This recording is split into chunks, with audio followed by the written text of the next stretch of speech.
পৃথিবীর সবচেয়ে সুখী মানুষটাকে কাল কিয়ামতের মাঠে আল্লাহ পাক এক মুহূর্ত সময়ের জন্য জাহান্নামে ঢুকাই দেবে। কতটুকু সময়? এক মুহূর্ত। আল্লাহ পাক জানেন কতটুকু সময়। এরপর তাকে বের করে বলবেন, দুনিয়াতে সুখে ছিলা? সে বলবে, আল্লাহ সুখ কি জিনিস আমি জানি না, সুখ কাকে বলে আমি জানি না, সুখ কি আমি সেটা জানি না। আল্লাহ সুখ কাকে বলে আমি সেটা জানি না। আর এই পৃথিবীর সবচাইতে নির্যাতিত, নিপীড়িত এবং দুঃখ ক্লেশে ভরা মানুষটাকে আল্লাহ পাক এই এক মুহূর্তের জন্য জান্নাতে ঢুকিয়ে দিয়ে বের করে নিয়ে আসবে। বলবেন যে দুনিয়াতে দুঃখে ছিল, কষ্টে ছিল? এই ব্যক্তি বলবে, আল্লাহ কষ্ট কি জিনিস আমি জানি না, কষ্ট কাকে বলে আমি কষ্টের সংজ্ঞাই জানি না। এই ব্যক্তির তাকদিরে কি হবে পরে? এই ব্যক্তি জান্নাতের আরফ নামক জায়গায় দাঁড়িয়ে থাকবে, চেহারাটা ঘুরিয়ে দেওয়া হবে জাহান্নামীদের দিকে। সে বলবে যে আল্লাহ চেহারাটা খালি আমাকে জান্নাতের দিকে ঘুরায় দাও, আমি জান্নাতে যেতে চাচ্ছি না, খালি চেহারাটা ঘুরায় দাও, বাস এনাফ। আল্লাহ বলবেন আর কিছু চাবো না? তো না, আর কিছু চাবো না। ঠিক আছে, চেহারা ঘুরাই দিলাম। এবার চেহারা জান্নাতের দিকে ঘুরে আসে, জান্নাতের ঘ্রাণ, জান্নাতের নেয়ামত, স্নিগ্ধতা সব পাচ্ছে সে। এবার বলছে আল্লাহ শুধু দরজার কাছে নিয়ে যেয়ে রেখে দাও, ঢুকতে চাবো না। আল্লাহ বলবেন যে এইবার কথা দিয়ে কথা রাখবা? ঠিক আছে, জান্নাতের দরজার সামনে গিয়ে রেখে দাও। ও বেচারা দরজা ধরে দাঁড়ায় আছে, চিন্তা করবে, ও ভাববে, ওই সময় সে ভাববে, হাদিসে এত স্পেসিফিকলি আসছে, সে ভাববে যে আর কিভাবে আল্লাহকে বলবো, আল্লাহ তো এতদূর পর্যন্ত নিয়ে আসলেন। এরপর বলবে যে জাস্ট একটু উকি দিব, আল্লাহ খালি একটু উকি দিতে, ঢুকানোর দরকার নেই, খালি উকি দিব। আল্লাহ পাক বলবেন, দেখো আদম সন্তান, তোমরা কিন্তু কথা খুব কম রাখো, আদম সন্তান তোমরা কথা দিয়ে কথা রাখতে পারো না। ওই যে আদম আলাইহিস সালামকে বলা হয়েছিল না, ওয়ালা তাকরাবা হাদিহি শাজারা, তোমরা গাছের কাছে যেও না, তাও তারা গাছের কাছে চলে গেলেন। তোমরা কথা দিয়ে কথা রাখো না। এবার উকি দিয়ে সে বলবে, আল্লাহ এতদূর যখন নিয়ে আসছো, আল্লাহ আমাকে আর এখান থেকে দূরে ঠেলে দিও না, আমাকে ঢুকাই দাও আল্লাহ জান্নাতের মধ্যে। আল্লাহ পাক তাকে জান্নাতে ঢুকাই দিবেন এবং এই দুনিয়ার চাইতে 10 গুণ বড় জান্নাত তাকে দিবেন ইনশাআল্লাহ।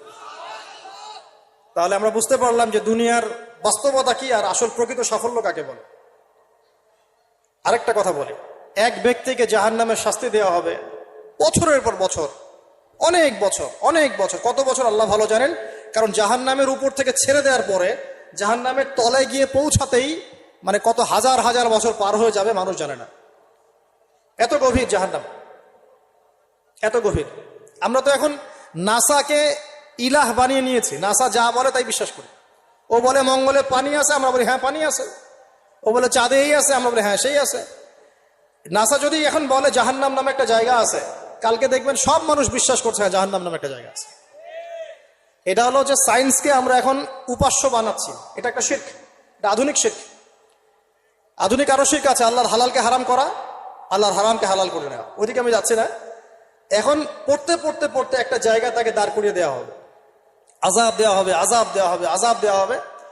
এক পর্যায়ে সে চিৎকার করতে থাকবে, ইয়া মান্নান ইয়া হান্নান, ইয়া মান্নান ইয়া হান্নান। এভাবে চিৎকার করতে করতে, এগুলো আল্লাহ পাকের নাম। এগুলো কি আল্লাহ পাকের নাম। আল্লাহ পাক বলবেন, দেখো জাহান্নামের অতল গভীরে কোন আমার বান্দা আমাকে ডাকছে, কি হাজত তার, নিয়ে আসো। ওকে জিজ্ঞাসা করা হবে কি প্রয়োজন।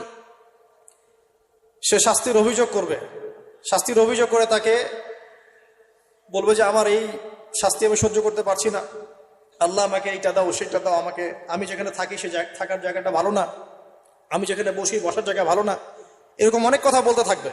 আল্লাহ পাক তখন তার গুনাহগুলোকে স্মরণ করাবেন, মানে তার এই অবস্থা কেন হলো এটা স্মরণ করাবেন। এবার সে ব্যক্তি পিছনে ফিরে, তাকে আবার পাঠিয়ে দেওয়া হবে, যাও পিছনে ফিরে যাও। তো যেতে যেতে সে তাকাবে পিছনে ফিরে, বারবার তাকাবে আর বলবে, আল্লাহ তোমার রহমতে আমাকে একবার সেখান থেকে তুমি বের করে নিয়ে আসছো, আল্লাহ দ্বিতীয়বার আমাকে সেখানে পাঠাও, আমি তোমার রহমতের আশা রাখি যে তুমি আমাকে মাফ করে দিবা। আল্লাহ পাক বলবেন, আমার রহমতের ওসিলায় সে আমার কাছে চেয়েছে, যাও আমি তাকে মাফ করে দিলাম। এই জাহান্নাম থেকে বের করেও আল্লাহ পাক অনেক মানুষকে কি করবেন, জান্নাতে দিবেন ইনশাআল্লাহ। একজন ব্যক্তির কথা আসছে, 99টা খুন করেছে, তওবা করার সুযোগ আছে কিনা খুঁজতে গিয়েছে। এক আবেদ যে ইবাদত করে, আলেম না আবেদ, সে বলেছে কোনো মাফ নাই, ওকেও হত্যা করে 100 পূর্ণ করেছে। পরে অন্য এক আলেমের কাছে গিয়ে তওবা করেছে। আল্লাহ পাক তার জান কবজের সময় ফেরেশতাদের দূরত্বকে পরিমাপ করে এই ওসিলায় আল্লাহ রাব্বুল আলামিন তাকে মাফ করে দিলেন। আরেক ব্যক্তিকে মাফ করেছেন আল্লাহ রাব্বুল আলামিন, যে তার সন্তানদেরকে বলেছিল আমি মারা গেলে আমার লাশটাকে পুড়িয়ে ফেলবা, অর্ধেক ছাই বাতাসে ভাসিয়ে দিবা, অর্ধেক ছাই সাগরে ভাসিয়ে দিবা, বাতাসে উড়িয়ে দিবা, সাগরে ভাসিয়ে দিবা। আল্লাহ পাক ছাই জড়ো করেছেন, করে বলেছেন কেন করেছো এই কাজ? সে বলবে মিন খাশিয়াতিকা ইয়া রাব্বি, হে আল্লাহ তোমার ভয়ে কাজ করেছিলাম, আর তুমি খুব ভালো করে জানো হে আল্লাহ আমি তোমার ভয় করেছি না অন্য কোনো কারণে করেছি। আল্লাহ পাক তাকে বলবেন যাও আমি তোমাকে মাফ করে দিলাম। এক নারীর কথা আসছে, ব্যভিচারী মহিলা, জিনা করে, পতিতা মহিলা, একটা কুকুরকে পানি পান করিয়েছে, আল্লাহ তাকে মাফ করে দিয়েছে।